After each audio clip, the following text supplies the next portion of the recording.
Diane Ladd. Hello. Hello, Emily. How are you? So good and just so overjoyed to find another me in the world. When I heard your story, I was just like, ah, me too. And then I heard, ah, me too. So, Absolutely. so, Absolutely. Same here. oh, really? That's how you felt when you Oh, heard my story? yes. Yes, I've been dying to meet you. Ah, that makes me feel so good. Thank you, thank you. But tell me and tell those our listeners just a quick overview of what your experience has been like with this crazy journey called carnivore. Yeah, so I heard about the carnivore diet. It was the end of 2023, and I was pretty sick, Emily. I say I had multiple sclerosis, but I still have the diagnosis, multiple Same. sclerosis, right? And I had all the symptoms as well. I had the brain fog, I had the fatigue, I had the urinary incontinence, I had the Uthoff syndrome and this extreme heat sensitivity. And I am a therapist. And in 2022, August of 2022, I had to close my practice because I couldn't hear another story. And the stories are what I love. It's what Mm, I live for. mm, And I couldn't hear another story of someone's heartfelt journey, heartfelt life without totally experiencing anxiety and overwhelm. And at that point, Emily, in 2022, I felt that it was time to take a sabbatical. And I spoke with my husband and I'm like, I think I need a couple of weeks off. And he's like, absolutely, absolutely. Because he knew, because working an 8 hour day, hearing eight stories and being so involved in somebody's life, at the end of the day, he was like, how is your day? And I'm like, I can't talk to you. I no. cannot have another conversation. I can't do it. And I was like this zombie sitting on the recliner every single day. And I had to get my life back. So, August 2022, I decided to take a couple weeks off. So, I had to tell 30 people, I can't see you for 2 weeks. And that was hard. But at the end of 2 weeks, I wasn't feeling any better, Emily. I wasn't feeling any better. So, I decided to take a short sabbatical. But I didn't know how long. I didn't know how long it would take me to get my health back. They tell you Mm. you can't get your health back, but I was thinking positively. I'm like, I can do this thing. I can go to the gym. I can eat right. I can do this thing. I had to find a clinician for 30 people. So that means, right, you call all your colleagues and you say, hey, can you take a client or two? Could you take three? Can you take four? This process was so, so painful. I had little kids writing me letters, I miss you, with tears coming. I'm like, this is just too hard, too I've hard. been there. And I've I been was there. online at the point because, we were all online after 2020. We were not meeting people face to face, but I had an office. I had an office that I was subletting. So now I had to find somebody else to rent the office, and that was an ordeal. So all these things are hard enough when you've got your health, but when you are feeling so fatigued, so brain fogged, so disorganized, and so sick, to do these things to get to the point where you don't have to do much, you have to do a lot, Yeah. right? And that was horrible. And that exasperated the MS symptoms. Then I got my second autoimmune disease, rheumatoid arthritis, and I could not stand to brush my teeth. That's how swollen my ankles were. They were like little stumps, and I couldn't stand. And they gave me medication, Emily, for Mm. the rheumatoid arthritis because they couldn't give me another B cell therapy, because you know the story about B cell therapy kills your immune system. And then you have another autoimmune disease. They have to find another way to, you know, mitigate that. So they gave me steroids, which caused a huge ulcer in my esophagus. I couldn't eat for over a month, just little teeny bites. I was in the hospital because I got a kidney stone on top. Yeah, I know. On top of this, so I'm in the Those are hospital. worse than labor. Yeah, I had three 8.5 pound babies. The kidney stone was much worse, much worse. So I lost 20 pounds, which you would think, yay, I lost 20 pounds. No, I lost 20 pounds of muscle, Emily. Muscle, Mm. all my muscle gone. I could not walk up my front steps at the end of my hospital stay. I was so sick. So that was 2023. So we went from 2022 into 2023.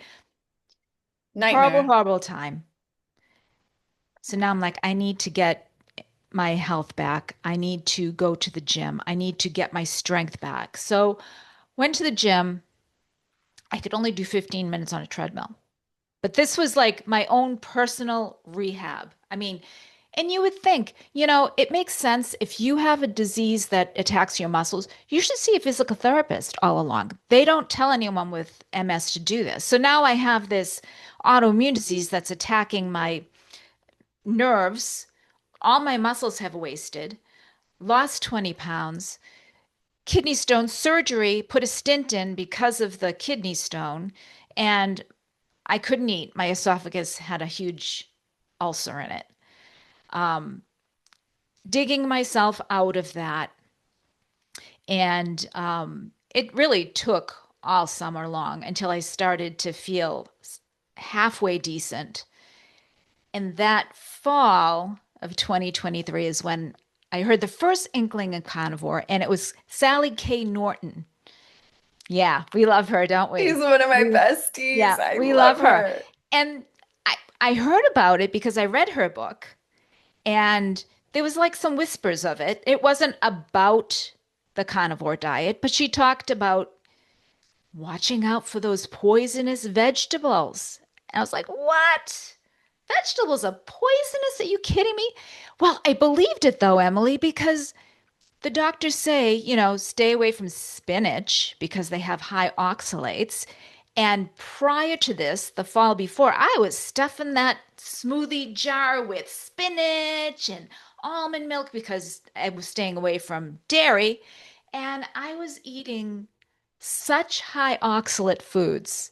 And Mm. I think that's what put me into. And I had a call with Sally. It was yeah, it was a group call, and I was like, I need to tell you my story. And she's like, oh my gosh. She goes, are you sure it was even rheumatoid arthritis? Because that could have been Oxalate oxalate dumping. 100%. oxalate dumping. And I'm like, I don't know. But my eyes, Emily, swelled up like I was unrecognizable. I couldn't, my face was swollen, my eyes were swollen, my ankles were swollen, kidney stones, and it was all because I was trying to eat healthy, Mm. right? Trying to cure this MS thing, just like they tell you to do, right? So, complete mindset shift, thinking about vegetables as having these chemicals in them, having these poisons in them, and not eating too much of them, right? Mhm. And then I had watched everything on Netflix because I was home. I had watched everything on Apple. Disney Plus, I was there. I couldn't read Emily because my eyes, first of all, the oxalate poisoning in my eyes and the MS, I was not following the lines correctly because that it was affecting my eyes. That happened to you as well. Oh, yeah. So I'm like, okay, can't read.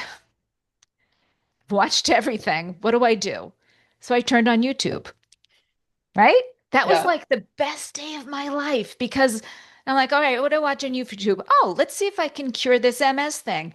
Diet for MS or something to that effect.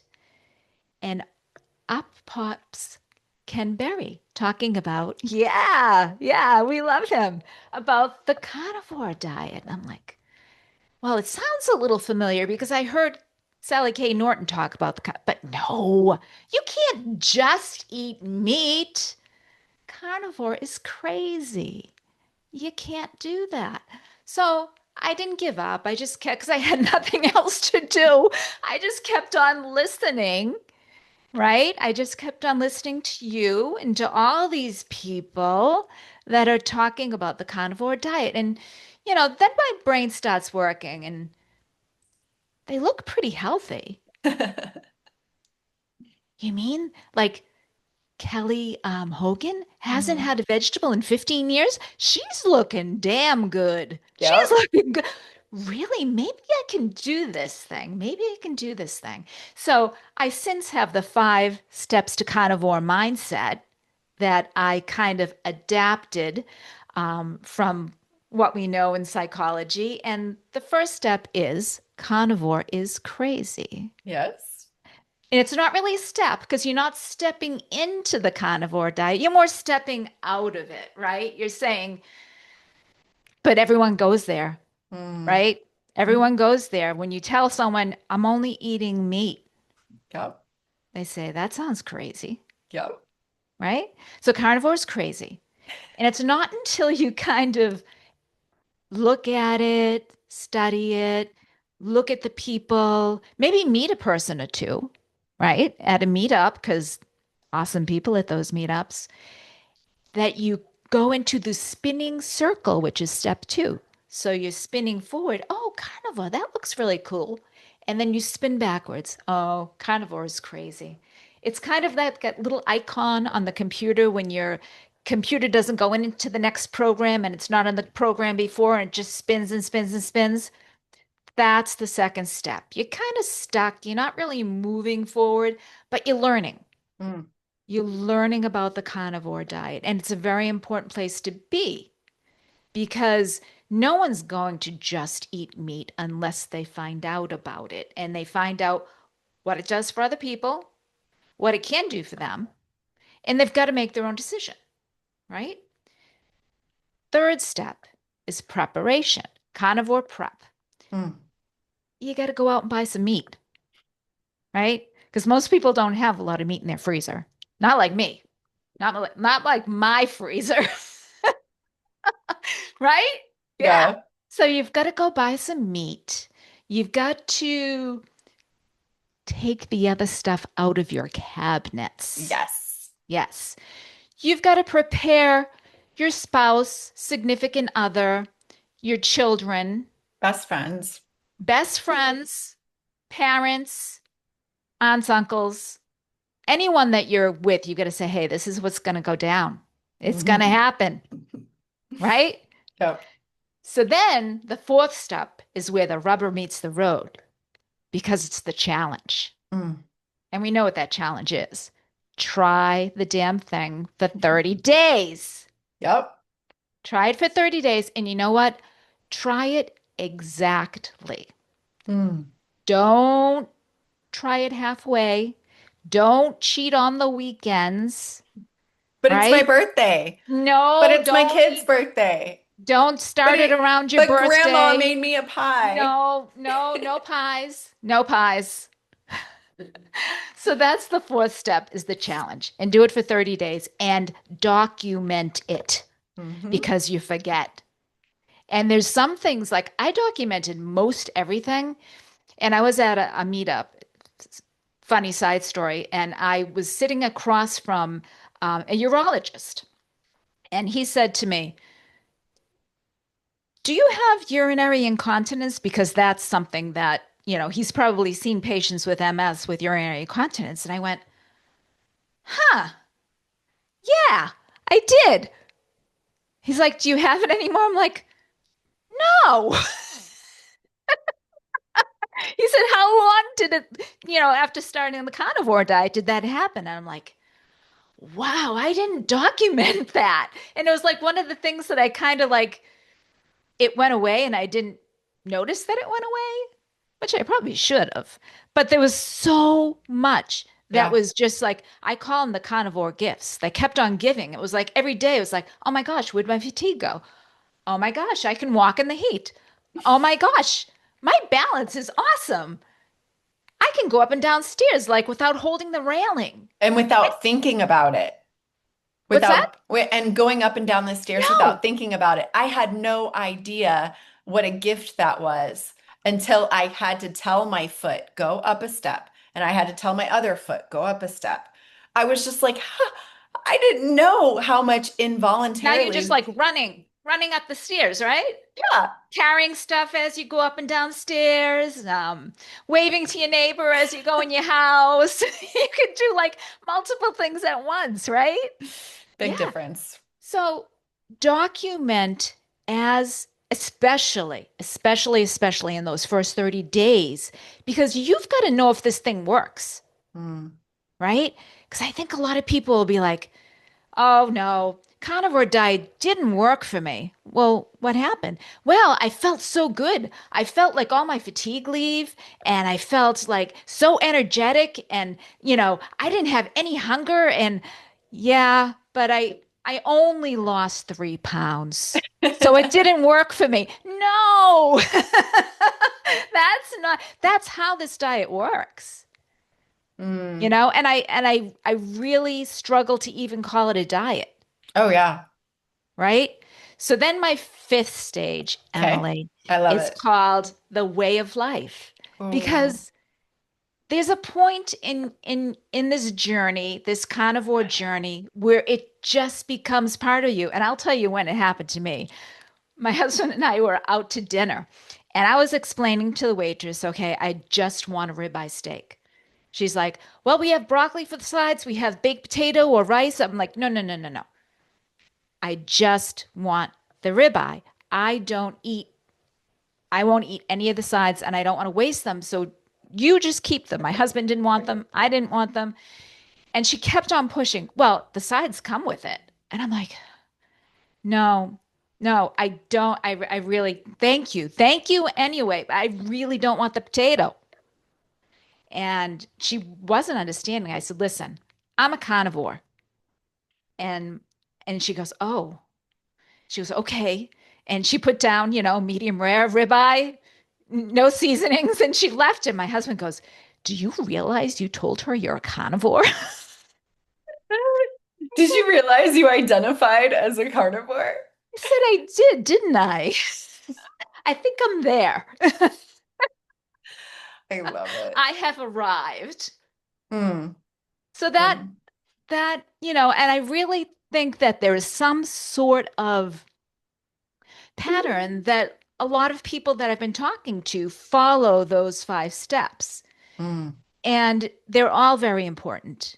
Each one is very important. And I think that the carnivore is crazy just speaks to our intelligence and how we're rooted in tradition. We're rooted in, um, I don't know, like our culture and the people that we're with and our families we came from and how we eat. And that gets indoctrinated into our being. And for somebody to change that, I think it takes a lot. It takes a lot of, I don't know, a lot of bravery, you Yeah. know? And what I say is we have to take this at the pace of your central nervous system. So if your central nervous system is saying, vegetables are healthy, vegetables are healthy, vegetables are healthy, and then you're not eating your vegetables, like you have to take this at the pace of your central nervous system so that you don't short circuit. So it's Mm. important to be able to say out loud, this is crazy. This is against every logic and everything that I've been told, but I'm going to tiptoe into this. Right, right. Because people are like, so you're gonna eat just meat. Don't you know your LDL is gonna go up? You're gonna get scurvy. What about vitamin C? You're gonna, gout. Gout, you're going to get that in your future. That's what's going to happen. And I thought about it. I said, I'm very unhealthy now. I Hmm. have multiple sclerosis, rheumatoid arthritis, I've had kidney stones. Why shouldn't I give this thing a try? 30 days. It's a month. I'm not going to die of gout in 30 days. I'm sorry. You could believe that if you want. I'm not going to believe that. Let me just see. Let me see if this thing works. What happened? Ah, 3 weeks, Emily. 3 weeks, I woke up in a different reality. You I, timeline jumped. ooh, I opened my eyes and I went, all right, where's the brain fog? Where is it? I feel like I slept last night. Mm. Where's my fatigue? Because with MS, you wake up tired, like you have Oh, never slept. yeah.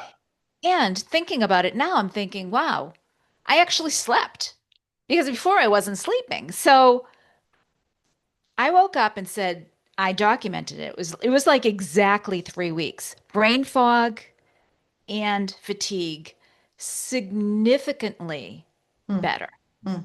significantly. And it even got better after that. It like, It still gets better. I'm 6 years in. I'm not the oh my woman I gosh. was last year. No, I'm I not the know. woman I was last I month. know.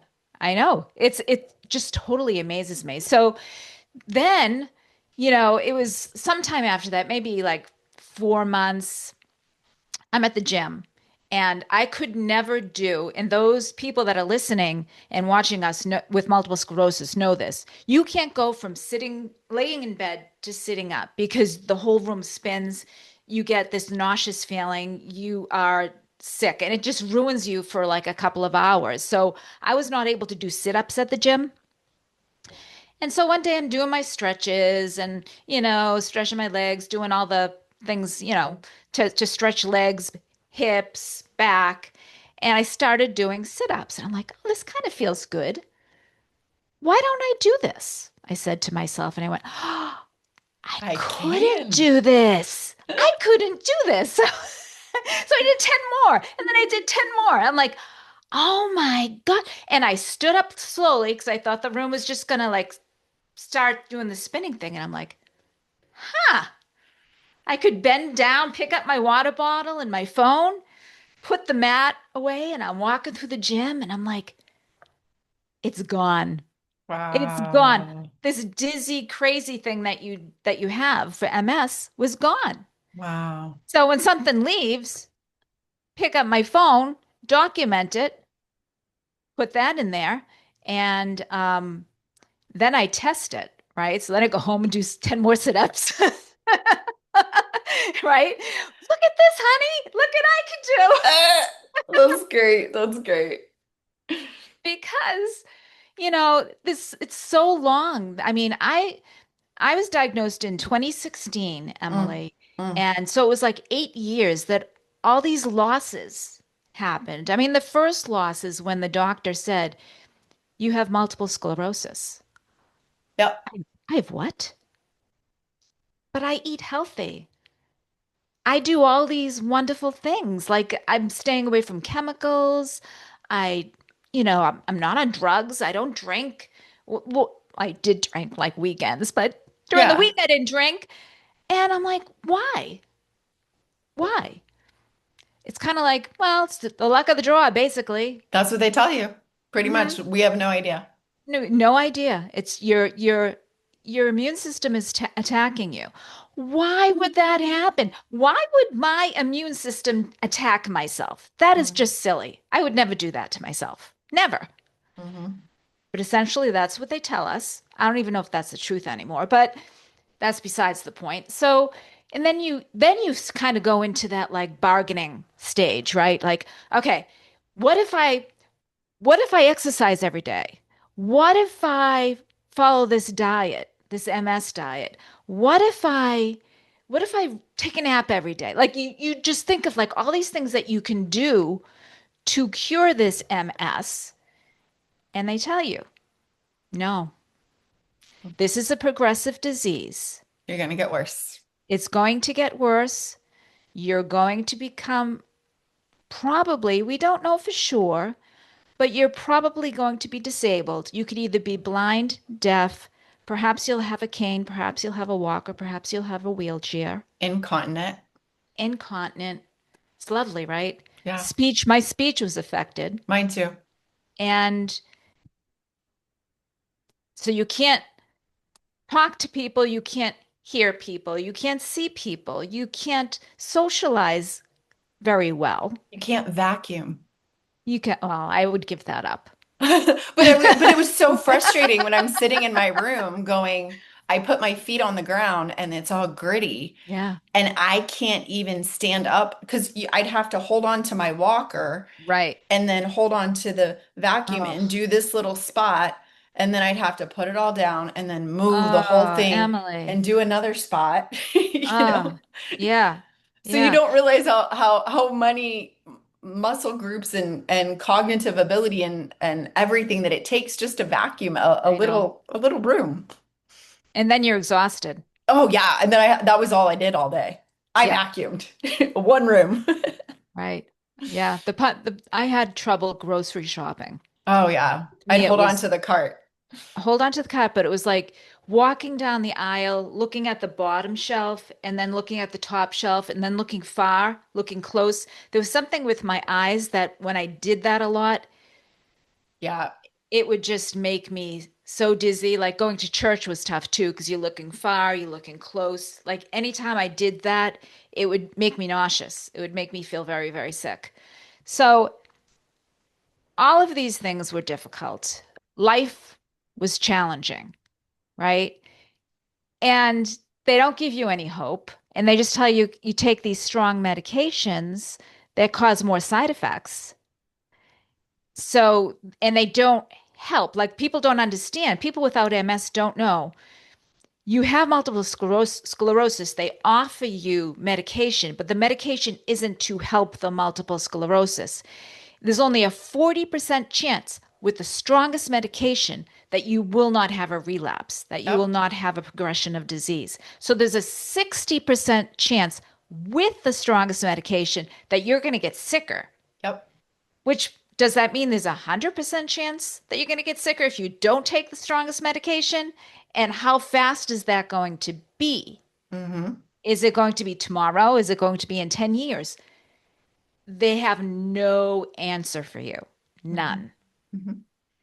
And I just think it's so amazing, amazingly bad that people don't know all of that is an option.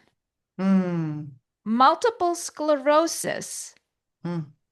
is an option. It is. It is. So it's optional, Emily. You can eat whatever you want, whenever you want, with whoever you want, and have multiple sclerosis. Yep. You can. Or this hand, you can eat fatty red meat and Mm. drink water and salt your meat and not have multiple sclerosis symptoms. I'm not saying the disease, Yep. I'm saying the symptoms. And will it work for everyone? I don't know. You don't know. Nobody knows. However, try the damn diet for 30 days. I will say though, I have not had in my 6 years, I have not had one person who has tried this. That's the key thing. Not, I'm going to have, cake on my birthday or whatever, but Yep. has really given this the good old college try that has not had a reduction of their symptoms. That is amazing, Not Emily. one person. That's amazing. Because I don't want to be that person that says, and I don't know, I'm not a doctor. You know, you've had some experience, right? I'm not going to say it's going to be miraculous for everyone. True. However, do your own experiment. Try it. Try it and see. Only you will know. And you know what? Like that person that I talked to that didn't think it worked because they didn't lose weight. This is not a weight loss diet. So No, sorry. no. So sorry. It's not, especially at first, because your body needs to heal and your body is doing a lot. It's doing a lot of work. You know, when you talk about multiple sclerosis and how each neuron, the myelin sheath on the neuron is frayed and broken and damaged. And what's it made out of? Ha ha. What's Fat and the myelin cholesterol. sheet? There we go. Yeah. Fat and cholesterol. Hello. Low fat dieting my whole life, Emily. Low fat dieting. I was not eating the material I needed to make my brain. Mm, mm, And it took 50 years for my brain to fail. So that's how wonderful the body is. It will work, right? So it did work for a while, but it comes a point the body goes, give me a break. You need to give me something to make this brain with. Give me a little fat, please. yeah. So tell me how this affected your practice. How what effect? Which part of it? Like, because you said that, you were in practice and then you took a sabbatical, Yep. and then now you're practicing again. No, What I do am you? not practicing right now. Oh, I thought you said that you are. No, I've kept my licensure up. I am a therapist, Okay, okay, but that's I what I heard. have not gone back, Emily, because I cannot be in an office with someone and knowing that someone is experiencing mental health problems and that they're taking medications or not taking medications and not say, hey, listen, Hmm. there's this thing called the carnivore diet. Hmm. You know, look at Georgia Ede, look at Hmm. Chris Palmer. Hmm. There's this thing that you can do and you could heal your mental health issue. Hmm. At least the symptoms of your mental health issue, at least they can get better because you can't code for that. Mm-mm. You can't write the note for that, Nope. right? So Emily knows what I'm talking about. But for the rest of you, when you're a mental health therapist, you have got to write down and prove everything that you've said to a patient, a client, that it adheres to what has been proven, what has been documented, what has been studied and proven for mental health. So you can't talk about the carnivore diet. And Nope. that's a big eye opener to me too, Emily, because that's why the doctors don't tell people, like the medical doctors don't tell people about the carnivore diet because they can't code for it in Mm-mm. their notes, right? They can't they listen and they go, yeah, yeah, yeah. I bet you can code for the Mediterranean diet because they do talk about the Mediterranean diet. I don't know. I'm just guessing.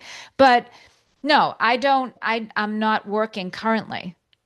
I started my YouTube channel February 2nd of this year. Well, we need you. We need your voice in the carnivore community.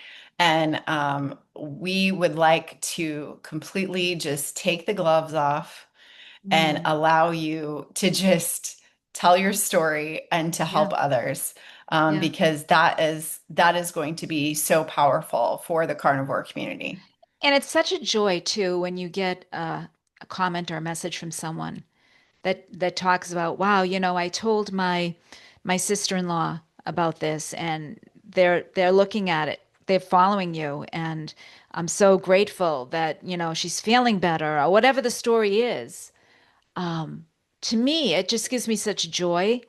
And I I can't shut up about this. I'm sorry. I can't. And my friends, I know they find me annoying, right? And Find new my friends. family. But what's that? I said find new friends. Find new friends. And I No, I'm have some just kidding. carnivore. I have some carnivore friends that don't find me annoying. But and I'm sure my real friends don't. And I try not to bombard them, Yeah, But yeah. when something has changed your life so much, you can't stop talking about it. It's so funny. I went out to dinner with my family. I turned 60 this year, Emily, and I went out to dinner with my family and of course we went to a steakhouse, right? And they were so wonderful. It was Moo in Boston and Oh, I've heard of that. yeah, it was really really good and the waitress was wonderful. I would give her a shout out, but I can't remember her name.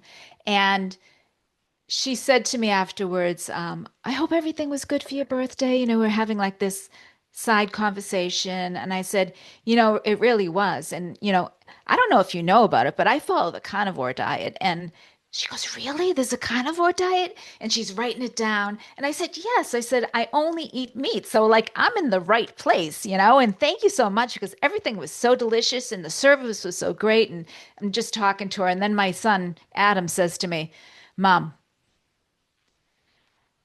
you've been Catholic your whole life and you've never converted anyone. You turn carnivore and a couple months later you're like preaching the carnivore diet. That's hilarious.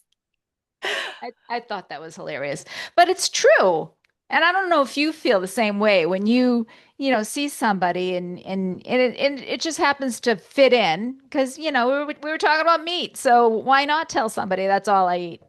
So Absolutely. And that's why I couldn't go back to private practice. Well, I did. I went back to you private did. Okay. practice So what happened? and I was literally sitting in front of this client with severe depression and anxiety. Right. And I felt like I had my arms tied behind my Yeah. back because Yeah. the insurance panels and the licensing board did not want me talking about food because I'm not a registered That's dietitian. right. I'm not a certified nutritionist. Right. It is out of my scope. I should Yes. refer this person to a nutritionist for their That's depression going to and tell them to do anxiety what? to What is eat it? What it? vegetables There you go. and grains. Yeah. Yeah. So, So I I worked in a just, clinic years ago and I think I was following like an Atkins low carb diet at the time.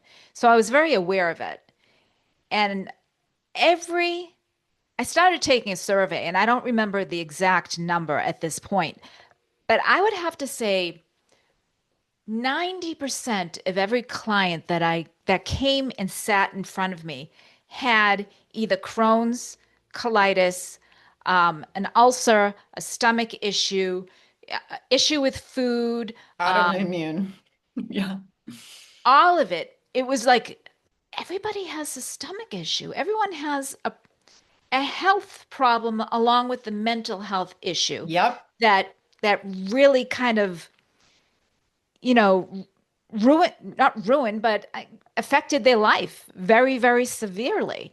And then I'm thinking to myself, what are these people eating? What are Mm. they eating? So I started asking people, what are you eating? What is your typical day? And it was all junk. Cereal, mac and Yeah. cheese, That cake, would have been good. It was frosting, more like, going to the coffee shop and having a donut with my coffee with extra espresso, like an extra, sugar. yeah, tons and tons and tons of sugar, skipping lunch and eating a bag of Doritos or, it was just like whatever they wanted to eat, and these were people that didn't have the financial means for anything, but they were spending a lot of money on junk food and just eating junk food all day long. And it was really kind of an eye opener, but I don't think many therapists or doctors ask people what they eat. Hmm. And I hadn't up until that point.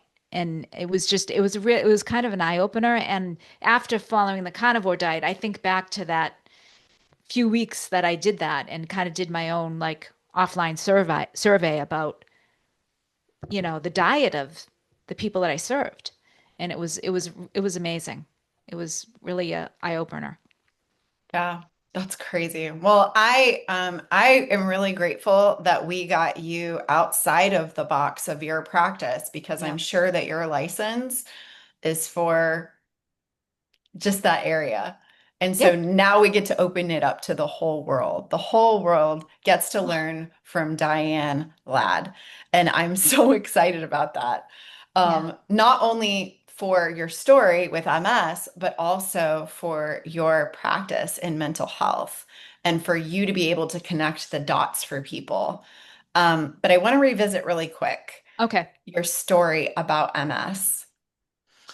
What was the experience, or maybe you even haven't had a conversation with your neurologist following up whenever your symptoms reduce so significantly?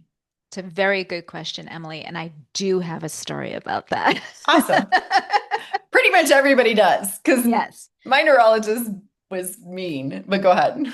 No, all right. So I started March 5th, 2024. I started the diet. I saw the doctor in April or May, and it was really too soon. I couldn't get my head around what I was doing. And so I did not mention it to her at this appointment, just because I knew I had seen a lot of things online about people talking to the doctor. I'm like, I'm not ready to do that yet. And I was still experiencing some symptoms. So I went to my appointment, had it with her. I got my Ocrevus infusion in May, and I didn't see her again until December of 2024. Okay. So I geared myself up, and I decided that I wasn't going to challenge her. I wasn't going to tell her what everyone should do, that I was going to tell her my experience. Mm-hmm. Right? Yeah. So I did some meditation, I did some prayer. I really, tried to get myself in a good spot because you know how nerve-wracking it is going to a doctor, any doctor. When you've been following a different diet, they could care less about your diet until you're following the carnivore diet, and then they're all over you. I know. I So got referred to nutrition and I was like, what? Oh Yeah. my Anyway, gosh. go ahead. So I walked in. She's a lovely woman. She's been my doctor since the beginning. So it's been like 8.5 years I've known her. So I just started talking to her. And you know what happens at a neurologist visit. And those of you with MS, you know what happens is you are given a sobriety test, right? Yes, So exactly. you put your hands out to the side and you touch your nose Yeah. with each finger. You stand on each leg, right? They have you perform a lot of tricks, a lot of things. They Walk try to across push the you room. over. Yes. Yeah, they try to push you over. So so she's doing this, testing my reflexes and how are you feeling? And I said, I have known you for 8 years and you've been my doctor and you have been such an awesome doctor and you have prescribed medications that have kept me wheelchair free. I've not been on a walker. I've, been sick and then felt better. And you have been so wonderful and so kind to me. And I know you know what you know. I know such an intelligent woman and that you know your stuff. I said, but what you don't know is what I have been doing. And I'd love to tell you what I've been doing and what I feel from it. And she just kind of stopped and she said, okay, what have you been doing?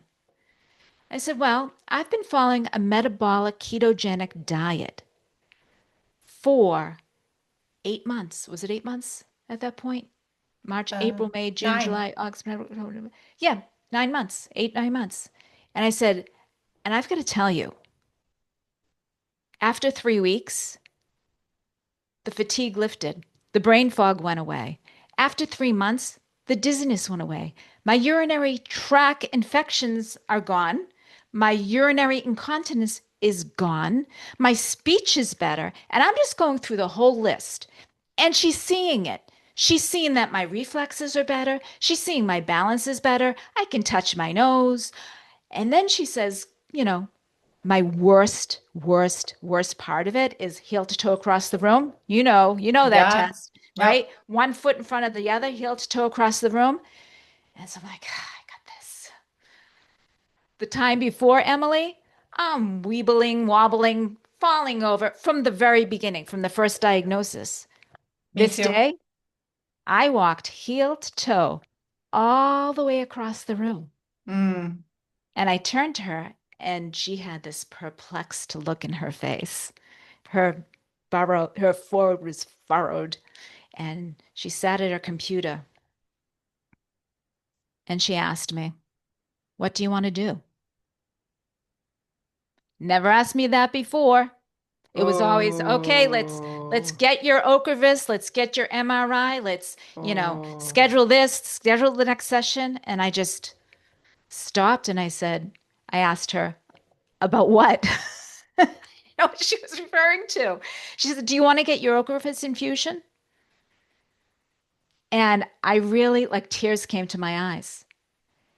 Never asked me that before. I didn't know it was an option. And I said, could we wait 6 months till the next appointment and then revisit this and talk about it then? She said, yeah, absolutely. I don't see any reason why you should have to get it now. I'm like, all right. Wow. All right. So I left the office in tears and I called my husband in the hallway and I'm like, I feel like I won the lottery. This is just incredible.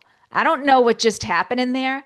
And I told him about how, how I talked to her and how I gave her like how I raised her up and kind of gave her the power to make the decision rather than going in and pushing her. Mm. So I think that was part of it. That was part of not, I mean, these people go through a lot of schooling. They Yeah. work all day long. They don't want to be challenged. The minute you challenge them, they're going to push back on you. So I kind of approached it in a gentle way. To tell you the truth, I wasn't going to get the Ocrevus infusion, whether she asked me or not. But the fact that she was on my side Mm. was huge. It was huge. So that was that one. And she goes, I'd like you to schedule your MRI and Hmm. the next appointment for 6 weeks from now. So my MRI showed no new lesions, no disease. Yeah, still have the old ones, right? The ones that are like little scars, but that's fine. They don't bother me.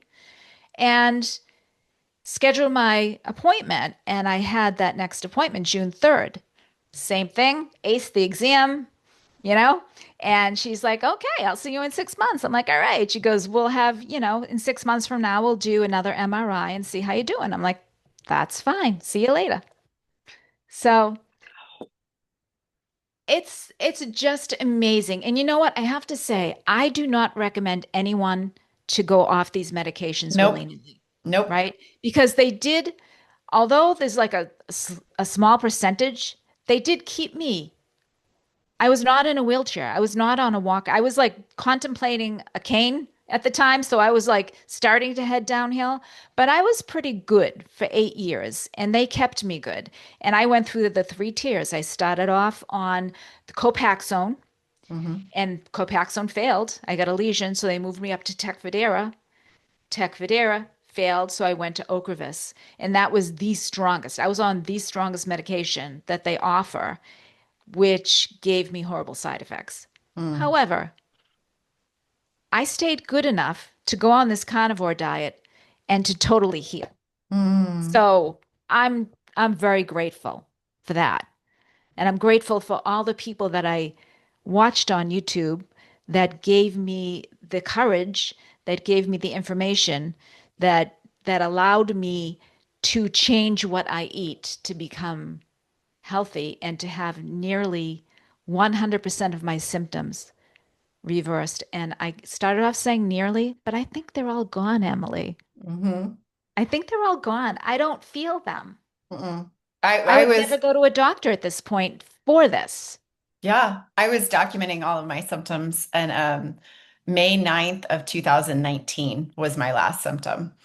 And so it's just like I have the list still Yeah. of all the symptoms, and I would document, okay, I felt this today, I felt that today, I felt, this and that. And I haven't had to revisit that list. It's just gone. Not only do I have the list, I was on a lot of medication. I was on not only the MS medication, the RA medication, but I was on pain medication for my back that I don't even get to talk about because that's something that healed. That's not MS. I was getting injections in my back, cortisone injections in my back for arthritis, for disc stuff. I was not sleeping at night. I was taking sleep medication. I was taking medication for anxiety and for depression and for all these things that, someone tells you you got this disease that's going to get worse and you're going to be in a wheelchair. That makes you depressed. I'm Oh yeah. sorry. Oh I'm yeah. sorry. You can't be happy. So they had to give me medication to get through the day. And all you got to do Not, is go to a Facebook MS support group. And oh my God. you Then will you need the hear, medication I bad. know. I was like, Oh my okay, gosh. I'm done. So there's this big group that is run by a medication that they send you these emails. Come to this group and find out how to manage your MS, right? Mm. So this was recently, right? I'm like, I'm gonna go and see what this is all about. You're I braver than almost needed me. my anxiety depression medication, and I wasn't feeling depressed after that because they were like, "Oh, this is what you do." It was like it brought it all back. It's like PTSD. Oh, big time. Well, you have to manage your schedule and you have to do like one thing a day. That's Mm. all. If you sweep your floor, that's all you do. And you need to rest. You need to rest. You need to prioritize rest. You need to, and I'm like, holy moly. It's another world. I It brought it all back. That's what I did. I mean, if I went grocery shopping, I was cooked. I was Yep. done. I Yep. was so done. And I sometimes had for a couple of days. and I brought my husband with me when I felt like I could finally go, and I'd be like halfway through that little maze of grocery store, I'd be like, I'm gonna sit the rest out. You got this? He's like, yeah, I got it. I'm like, all right, I'll wait for you at the checkout. So I went and sat in one of those chairs in the front because I couldn't even make it through the whole grocery store, right?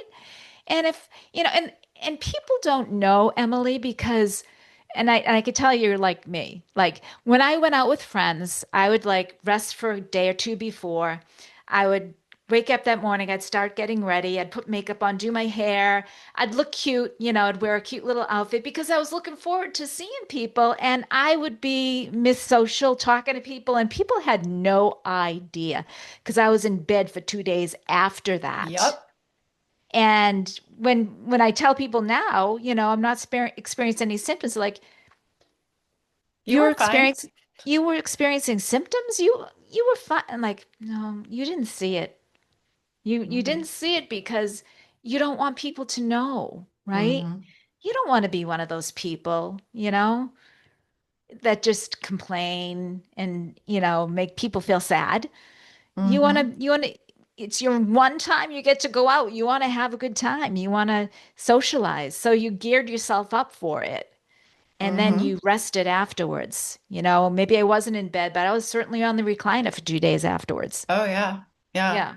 So Diane, what is next for you? Because I see what you're doing with your YouTube channel. I see that you've been a speaker on stage. I see Yeah. that you're going to these meetups, and that you're sharing your story so generously.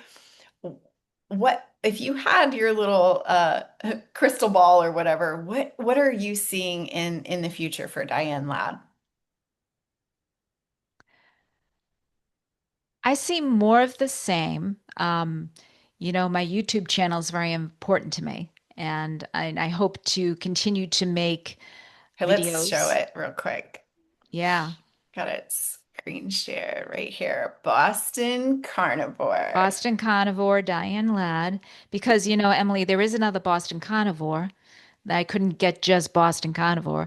And there is another Diane Ladd who's an actress, and I couldn't get just Diane Ladd. So I had to meld the two together for Boston Carnivore, Diane I Ladd. hear you. I hear Um, you. yeah, I just love, love, love doing that. I love making videos. I love speaking.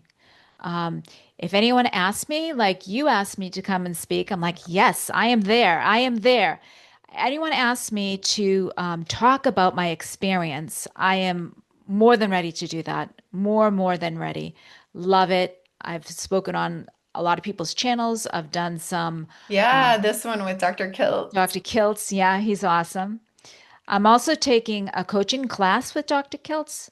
I'm a mental health therapist, and before I was a mental health therapist, I was a ADHD coach. I coached people with ADHD. So I do have some coaching certifications. I do have coaching experience, and I melded the mental health in with the coaching, and that was my style of mental health therapy, was really giving people the power to do it, to do life, right?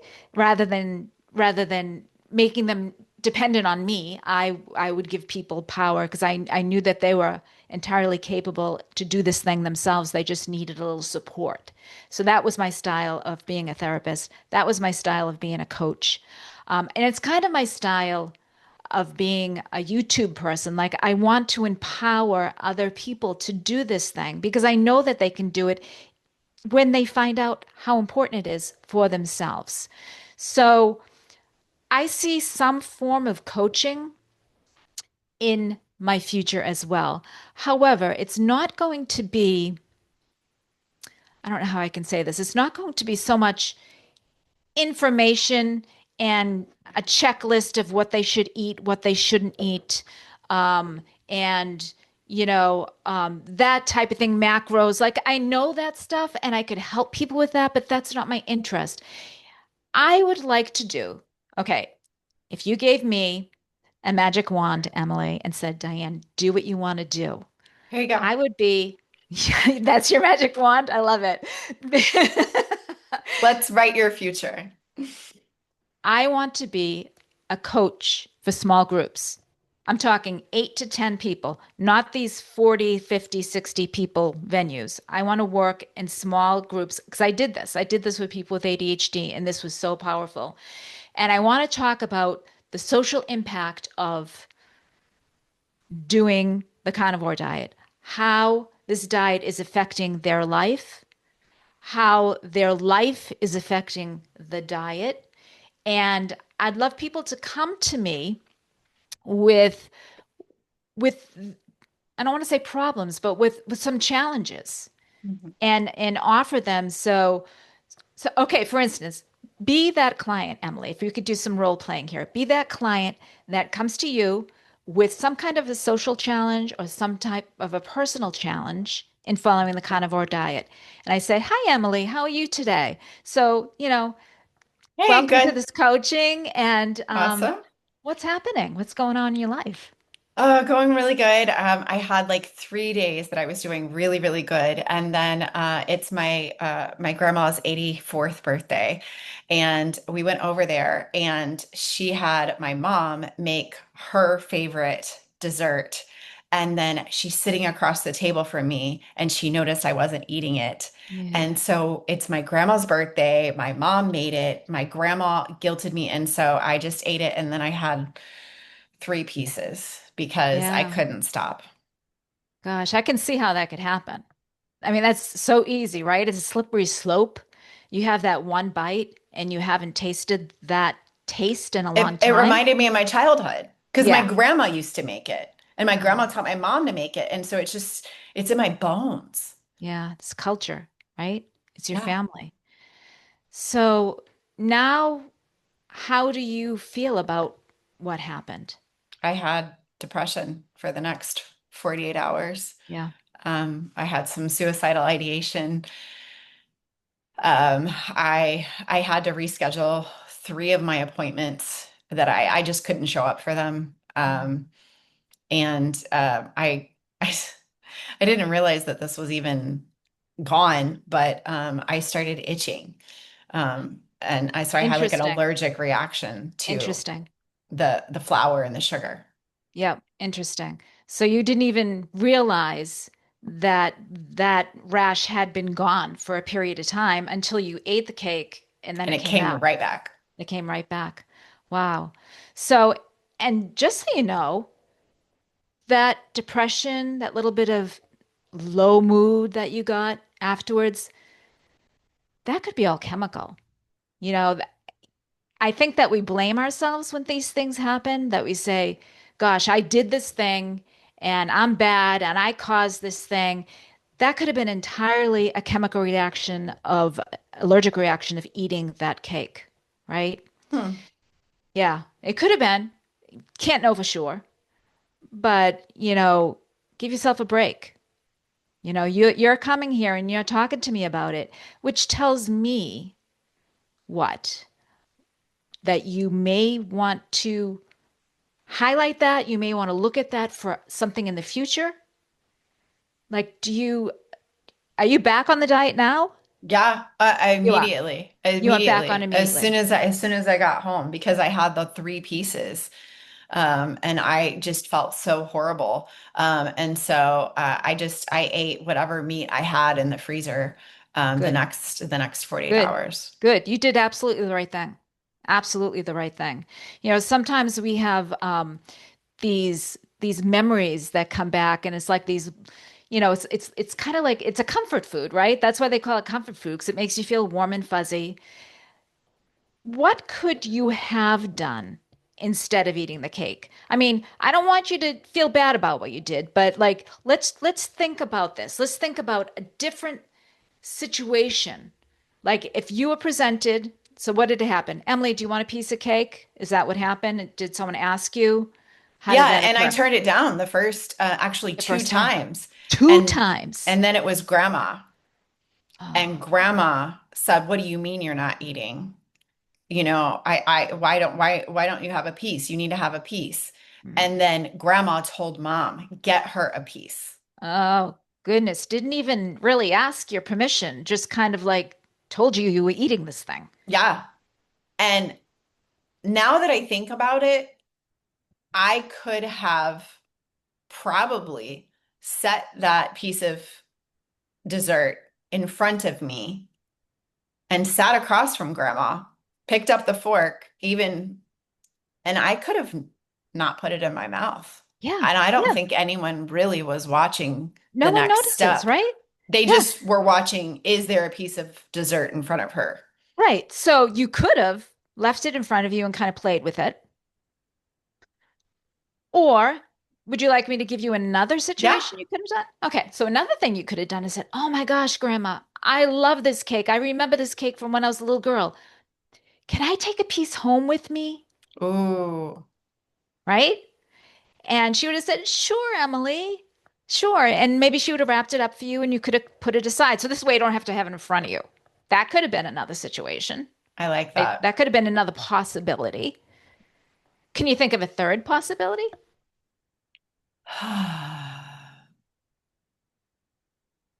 I could have tried to explain Could have. to my grandma that I have an allergic reaction to those Oh, ingredients.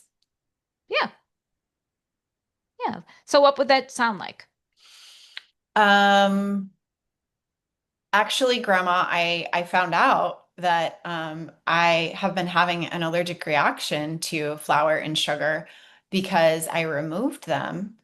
And I noticed that now, whenever I eat them, I get this rash, Oh my God. and I don't feel good. Yeah. Yeah. And your grandmother would not want you to get a rash, Yeah. right? And you could have prefaced it by saying, "Oh my gosh, Grandma, this cake is so beautiful and it looks so very delicious. And gosh, I wish I could have a slice of it because it brings back all these memories of childhood and, just explaining that. However, I'm allergic to it and I'm so sorry." And then go on to say what we say. So prefacing it by making her feel good about Yeah. the cake. Yeah. So there are a lot of possibilities, and you chose one and you chose it, and that's the past. But I think it's so important to come to coaching and to talk about the situation and the Hmm. choice that you made, and then kind of brainstorm together and talk Hmm. about other choices you could have made and that you might make in the future, and to kind of have those in your toolbox Mm. for the next time this cake is made or something else is made. So you'll have those words to tell in that situation and you'll have the power. Hmm. And that's what coaching is all about, is giving you the power to make decisions that are right for you. I love it. I love it. I And love it. there I we love go. it. And that is, thank you for playing with me. That was so much Yeah, because fun. I've heard all the excuses for 6 years. So Oh yeah. that was easy. I've heard them and I've made them. So I know them down pat. But I think that when you're in that situation, Emily, that and thank you for portraying it so well, that you just kind of like are a deer in the headlights and you feel as though everyone is looking at you and judging you and oh my gosh, I'm just going to eat this cake so everyone stops looking at me. Yeah. Yeah. And it So, does. And you get into that you get into that deception that you don't have a choice. yeah. It was forced upon me. And I think people give up the choice Mm. without even realizing it. And then the addictive mind jumps in and goes, "Oh, we don't have a choice. We gotta eat three pieces."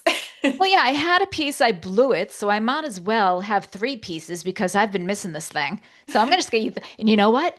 I'm gonna take some home and I'm gonna eat all the stuff that I couldn't eat before. I'm gonna stop somewhere and because it's such a slippery slope. Give me a glass of wine, give me, Yep.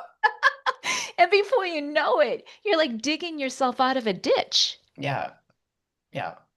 Absolutely. And I think that's, unfortunately, in some families, that's what you're taught too. Because I can remember going to my grandmother's house for this big feast on a Sunday, and my mother getting leftovers and saying, Diane, let's eat these leftovers so we don't have them tomorrow. Mm. And like standing at the counter, eating all this food after we're full, so that we're not waking up the next day having to eat it, and we're starting the diet on Monday.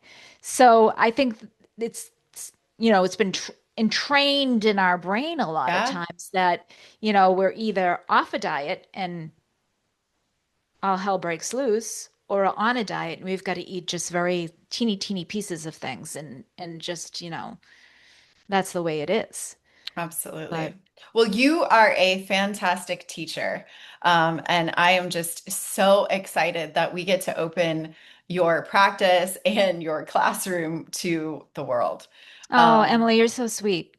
It's so yeah, exciting talking to you. And it's so exciting having someone with a very similar story that understands me and that I can talk with. Because it's hard sometimes. Nobody really understands what someone with MS goes through. No one really understands what a therapist goes through. well, absolutely. Right? Whenever you were talking about that fatigue and that burnout, I remember that so vividly. And now I am rejuvenated by my clients. Like it's just because, Wow. Diane, they get better. Isn't that amazing? They get better. I remember I went to a colleague, it was my first year or two, and I was like, hey, what am I doing wrong? Like my clients aren't getting better. It's just the same. It's like a Groundhog Day, like the same thing. We keep rehashing, and they're like, oh no, that's just what we do. We They don't just get better. we hold space for them. Yeah. I remember when I first started talking to a colleague, and she's like, this woman's been coming to me for 20 years. And I'm like, 20 Yeah. years? Yeah. 20 years? Are you serious? Oh, yeah, she needs me. I'm like, my goal is so that people don't need me. That's like Yes. my goal. Like, I want to work with someone for a short amount of time and them to say, woohoo, I don't need you anymore. Bye bye. Hmm. And so that was just kind of like, I don't know, it's like a disillusion, right? When you start to go into this, you're thinking you're going to help people, they're going to get better, they're going to be able to live their life. And it's like, no, Mm-mm. no, they become dependent on the therapist. Mm-mm. Yeah. So now with your toolbox of all that you have learned and Yeah. all that you can do with your skill set to teach and carnivore, It's you- really, you're going it's to help really a so good many combination, people. isn't it? It's Yeah. fan it's the like it's the silver bullet or magic Yeah. bullet. It's amazing. Yeah. Oh, thank you, Awesome. Emily. All right. Well, thank you so much for your time. You are so I welcome. think we're probably going to have multiple conversations and we're probably going Yes. to be friends for life and Oh, we're I hope probably so. going to help thousands of people. So let's Oh go. my gosh. That is my dream. All right. Well, goodbye for now. Goodbye for now, Emily. Thank you so much. I appreciate it. No problem.